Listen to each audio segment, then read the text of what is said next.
Donc ici, on change un peu de problème. On veut que ça, là, ça veut dire pour tous les x. Pour tout x. Ça doit être positif. C'est-à-dire que il ne doit pas avoir de racine. Parce que s'il y avait une racine, ça changerait de signe. On a vu, hein, quand on a un zéro, ça change de signe. Donc il ne faut pas avoir de zéro. Et quand est-ce qu'on n'a pas de zéro? Quand le delta est négatif. Ça, c'est la première chose. Ensuite, il peut être toujours positif ou toujours négatif. Ça dépend du coefficient principal. Donc le coefficient principal doit correspondre à ce qu'on demande, c'est qu'il doit être positif ici, vous voyez. Voilà les deux conditions. Donc on va traduire ça. Donc le delta, c'est b carré moins 4ac.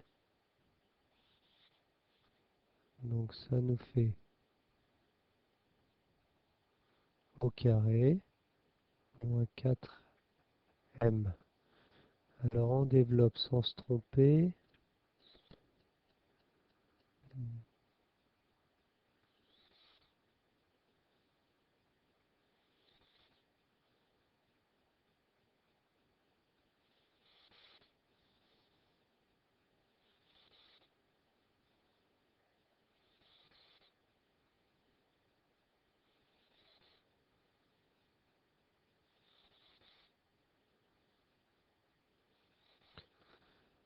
Alors ça doit être donc négatif.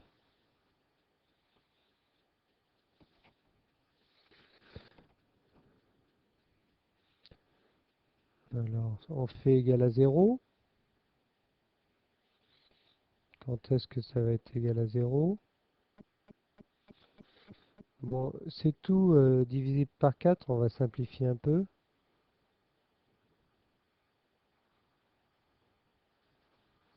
Ensuite, on peut factoriser. Ça m ça. Alors voilà, donc on va faire notre petit tableau de signes rapide. Donc 1, 4, plus, moins, plus. Donc quand est-ce que c'est négatif? C'est négatif quand c'est là. Donc il faut que m il soit compris en 1 et 4. Puis d'autre part, il faut que m soit positif, mais c'est déjà réalisé là. Donc voilà notre solution.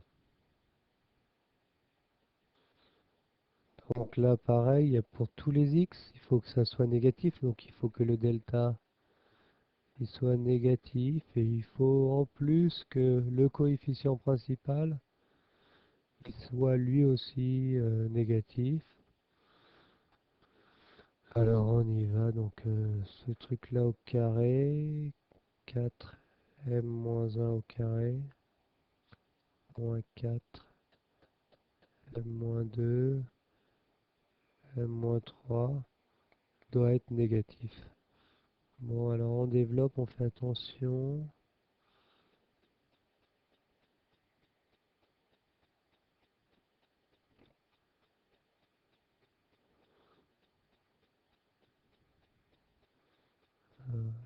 Carré, je fais un petit calcul intermédiaire. Voilà, pour pas me tromper.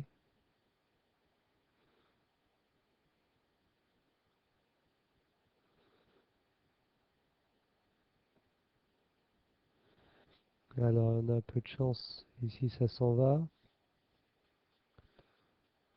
12m, 20.